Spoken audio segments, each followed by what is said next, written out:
नमस्कार, मैं रवि कुमार प्रज्ञा high school Nagwa Hazaribagh की तरफ से एक छोटा सा वीडियो जो कि टेंस पे आधारित है उसे जारी करने वाला हूँ।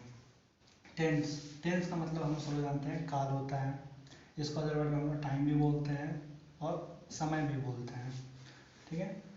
टेंस टेंस के लिए दो चीज़ इंपॉर्टेंट होता है, पहला उसका पहचान और दूसरा उसकी फॉर्मूला। तो हम पढ़ेंगे आगे। तो इससे पहले हम पहचान और फार्मूला को पढ़ने से पहले इसका हम पहले जानते हैं टेंस टेंस के कितने पार्ट होते हैं।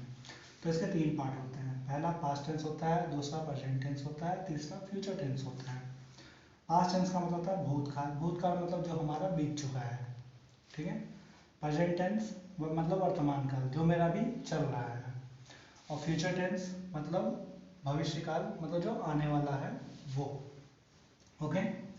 तो इसको हम पहचानते कैसे हैं? तो पहचानते ऐसे हैं, पास्ट टेंस को पहचानने के लिए किसी सेंटेंस के एंड में था थी थे रहेगा तो वो मेरा पास्ट में है। जैसे फॉर एग्जांपल मैं खेलता था, ये मेरा था है तो ये मेरा पास्ट का हो गया। सेम चीज़ प्रेजेंट टेंस के को पहचानने के लिए हैं हूँ और हो रहते हैं। यहाँ मेरा देखिए मैं खेलता हूँ है तो ये मेरा प्रेजेंट टेंस का हो गया। सेम चीज़ है फ्यूचर टेंस। फ्यूचर टेंस को पहचानते हैं गा गी गे से। यहाँ पे मैं खेलूंगा, गा आ गया मतलब फ्यूचर में, मैं किसी फ्यूचर के टाइम पे मैं खेलूंगा। ठीक है। तो पास्ट टेंस, प्रेजेंट टेंस और फ्यूचर टेंस ये तीनों टेंस के चार चार पार्ट होते हैं। ओके। तो चार पार्ट क्या होता है? पहला है इंडेफिनिट टेंस, दूसरा कॉन्टिन्यूअस टेंस, तीसरा परफेक्ट टेंस, चौथा परफेक्ट कॉन्टिन्यूअस टेंस। इसको भी पहचानने के लिए कुछ ट्रिक्स हैं। इंडेफिनिट टेंस को पहचानने के को बोलते हैं ता ती ते, मतलब किसी भी वर्ब के एंड में ता रहेगा, ती रहेगा या ते रहेगा तो वो मेरा इंडेफिनिट टेंस में होगा। कॉन्टिन्यूअस टेंस में इसका भी पहचानना है, रहा, रही और रहे एंड में होता है। परफेक्ट टेंस में चुका, चुकी, चुके किसी भी वर्ब के एंड में। परफेक्ट कॉन्टिन्यूअस टेंस का सेम है, रहा, रही, रहे के साथ लॉन्ग टाइम मतलब लंबा समय रहेगा, या तो फिर आ रहा, ही रही, ये रहे, या चुका रहा, चुकी रहे या चुके रहे। इतना होता है किसी भी परफेक्ट कॉन्टिन्यूअस टेंस के वर्ब के एंड में। एक एग्जांपल से समझते हैं। एग्जांपल इसी को लेते हैं फिलहाल। ये अगर मैं देखता हूँ मैं खेलता था तो ये मेरा पास्ट का हो गया। ओके। यहाँ मेरा है ता, ता किसका आ गया?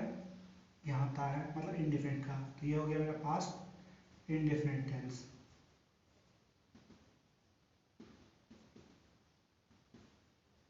सेम चीज़ है, लास्ट में हूँ है मतलब ये मेरा प्रेजेंट का हो गया।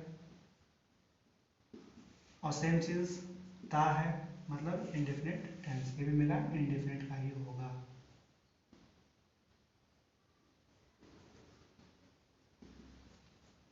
मैं खेलूंगा, ये मेरा फ्यूचर का आएगा। इसमें थोड़ा सा कोडिंग होता है, यदि कुछ नहीं हुआ इसमें से, अंत में गा है और गा में मतलब फ्यूचर का, फ्यूचर में इन सब में किसी में नहीं होगा तो वो सीधा सीधा फ्यूचर इंडेफिनिट टेंस में जाएगा। तो ये मेरा हो जाएगा फ्यूचर इंडेफिनिट टेंस। सेम चीज़ आता है, एक आता है पास्ट टेंस का। पास्ट टेंस में ये चीज़ होता है कि यदि इन सब में से कुछ नहीं हुआ तो वो मेरा पास्ट इंडेफिनिट टेंस का होता है, मतलब ना अंत में था थी थे रहा, ना है हूँ हो रहा या गागेगी कुछ नहीं रहा, तो वो मेरा पास्ट इंडेफिनिट टेंस में जाता है। जैसे एग्जांपल, मैंने खेला, लास्ट में ना मेरा था है ना हूँ है ना मतलब था थी थे कुछ नहीं है, ना है हूँ हो रहा, ना गागे गी रहा, ये सब कुछ नहीं रहा। तो ये जो मेरा सेंटेंस होता है ये मेरा पास्ट इंडेफिनिट टेंस में जाएगा। तो दो ही चीज़ ऐसा चीज़ है जो थोड़ा सा याद रखने वाला चीज़ होता है, मतलब यदि लास्ट में गागे गी रहा और इन सभी में से किसी में नहीं रहा तो मेरा फ्यूचर इंडेफिनिट टेंस में हो जाएगा। और यदि लास्ट में ये पता नहीं चल पा रहा है, ना था थी थे है, ना है हूँ वो है, ना गागे गी है, तो मेरा पास्ट इंडेफिनिट टेंस में जाएगा। बस ये दो चीज़ है जो इससे अलग है, जिसको एग्जम्पशन बोलते हैं हमेशा। ठीक है। तो कोई भी और अदर वर्ड अदर सेंटेंस लेके देखते हैं कि वो किस में जाएगा।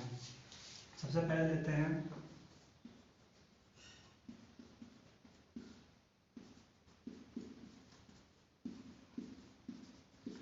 सेंटेंस है हम लोग जा रहे हैं, लास्ट में है हैं।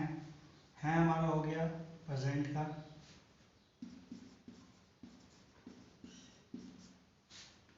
रहे रहे आ गया मतलब ये कॉन्टिन्यूअस का, टेंस मतलब ये जो मेरा सेंटेंस हो गया ये हो गया प्रेजेंट कॉन्टिन्यूअस टेंस का। अगला देखते हैं, वे लोग पढ़ते थे, थे है पास्ट का, ते है ताती ते इंडेफिनिट का, तो ये हो जाएगा मेरा पास्ट इंडेफिनिट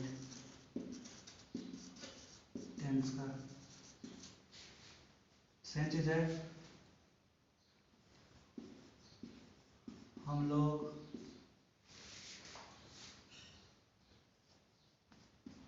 जा चुके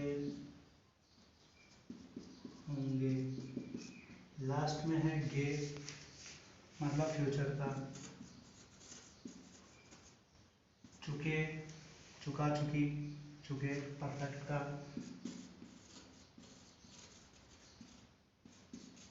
टेंस मतलब ये जो मेरा हो गया वो फ्यूचर परफेक्ट टेंस का हो गया। पहचानने में कोई दिक्कत नहीं होगा आप लोग को, इस तरह से आप लोग इसका पहचान बता सकते हैं। ओके। इसके बाद आता है, जैसे मैंने बताया कि दो चीज़ इंपॉर्टेंट होता है, एक इसका पहचान और दूसरा होता है इसका फॉर्मूला। तो आज हम लोग इसको पढ़ेंगे प्रेजेंट टेंस के बारे में। ओके, प्रेजेंट टेंस का फॉर्मूला बताता हूँ पहले।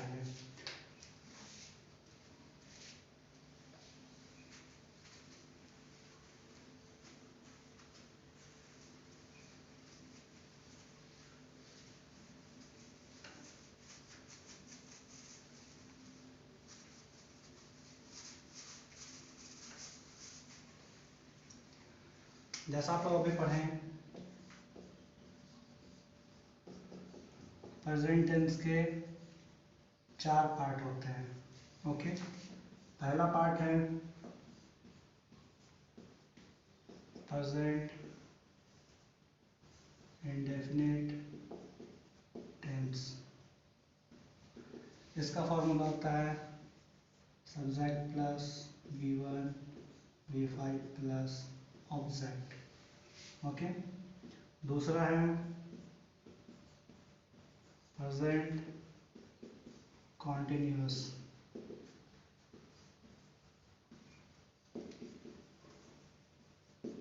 इसका होता है subject plus is are am plus B4 plus object. तीसरा है प्रेजेंट कॉन्टिन्यूअस टेंस। इसका है सब्जेक्ट प्लस हैज या have plus V3 plus object. चौथा है प्रेजेंट प्रेजेंट परफेक्ट टेंस होगा यहाँ पे।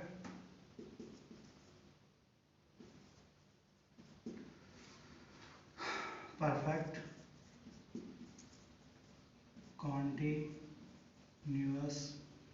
टेंस। इसका फॉर्मूला होता है subject plus has have plus b plus B4 plus object plus since या फिर फॉर प्लस टाइम।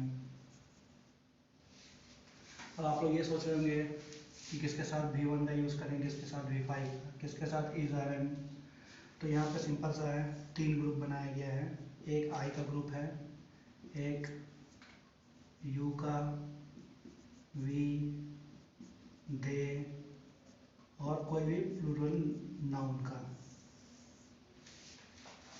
और एक ग्रुप है ही, सी, इट या फिर कोई भी सिंगुलर नाउन का जिसको एडजेक्टिव बोलते हैं। तो अगर आई रह गया मतलब मैं रह गया, तो मैं V1 का यूज़ होता है, इसमें V1 का यूज़ होगा, या तो फिर एम का यूज़ होता है, या फिर हैव का यूज़ होता है, या फिर एक डू का इसमें यूज़ होता है प्रेजेंट में। सेम चीज़ यू में आता है, तो यू में यूज़ होता है V1 का, इस ग्रुप में आएगा फिर आर का और हैव का और डू का। इस ग्रुप में आता है डज, इज, हैज, V5। ये तीन ग्रुप है, तीन ग्रुप में ऐसे ऐसे डिस्ट्रीब्यूट होता है। आई के साथ डू लगता है, हैव लगता है, V1 लगता है और एम लगता है। यू, वी, दे और प्लूरल नंबर के साथ डू, हैव, आर और V1 का यूज होता है। सेम चीज़ अब देखते हैं, किसी भी एक एग्जाम्पल के साथ सेटअप करते हैं इसको। जैसे मैं जाता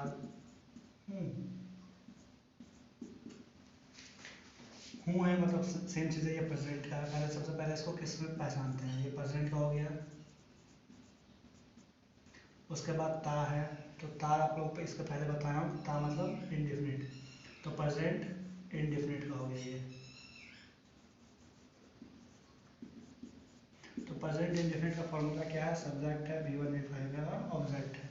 तो इसमें सब्जेक्ट क्या है, जाने काम कौन कर रहा है, मैं है, तो मैं कर रहा हूँ, मैं का इंग्लिश आई होता है। इसके साथ V1 और V5 में से कोई एक चीज़ आ रहा है, तो V1 V5 आई के साथ क्या लगता है, V1 लगता है। तो जाता मतलब जाना का इंग्लिश होता है गो का V1 क्या होता है, गो ही होता है। उसके बाद क्या है, मैं जाता हूँ, कुछ नहीं है, ऑब्जेक्ट कुछ है नहीं इस पर, तो आई गो, इसका हो जाएगा आई गो। और ये होगा, यदि दूसरा एग्जाम्पल लेते हैं, मैं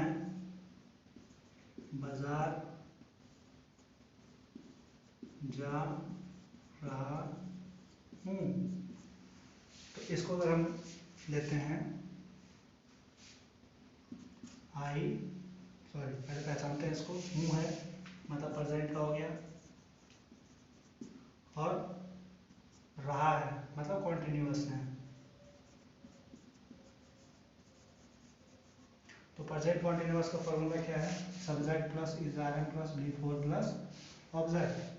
तो इसमें सबसे पहले क्या है, जाने काम कौन कर रहा है, मैं कर रहा है, मतलब मैं मतलब आई हो गया, वो सब्जेक्ट हो गया, इज आर एम, ये तीन चीज में एक चीज रहेगी, तो आई के साथ क्या लगता है, एम लगता है, तो इसमें हो जाएगा एम, आई एम। उसके बाद क्या है, वर्ब का चौथा रूप है, तो जाना, जा रहा हूँ मतलब जाना, जाने का गो का V4 क्या होता है, गोइंग होता है। और उसके बाद कहाँ जा रहा है, बाजार जा रहा है, तो बाजार का तो मार्केट। अब आप लोग सोच रहे हो मैंने यहाँ टू क्यों लगाया, टू एक प्रिपोजिशन है जिसमें कहीं अगर किसी के नज़दीक जा रहे होते हैं तो उस समय टू होता है। मैं बाजार जा रहा हूँ, तो मतलब मैं बाजार के नज़दीक जा रहा हूँ, इसलिए यहाँ पे होता है to, I am going to market. Same इसी तरह आगे का भी होता है।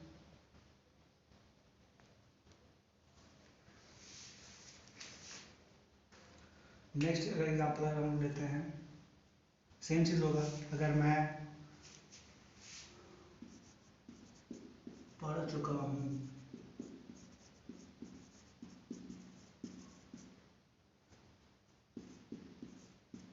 मैं पढ़ चुका हूँ, सेम चीज़ हूँ हो गया, ये मेरा प्रेजेंट का होगा, चुका मतलब परफेक्ट, मतलब प्रेजेंट परफेक्ट क्या है, प्रेजेंट परफेक्ट का फॉर्मूला पता है, subject plus has have plus V3 plus object. तो सब्जेक्ट क्या हो गया मेरा, मैं हो गया, मैं का आई, V3 सॉरी हैज हैव में क्या लगता है मेरा, आई के साथ मेरा हैव लगता है, तो आई हैव। उसके बाद V3 तीसरा पढ़ना होता है, रीड का V3 रीड होगा, तो रीड लिख देंगे, बस ये मेरा हो गया प्रेजेंट परफेक्ट है इसका। इस तरह हम लोग सब किसी भी टेंस को बना सकते हैं। सबसे पहले अभी हम लोग प्रेजेंट ऊपर क्लियर किए हैं, पास्ट और फ्यूचर भी इसी से कंप्लीट होगा बट अगले वीडियो में। नमस्कार।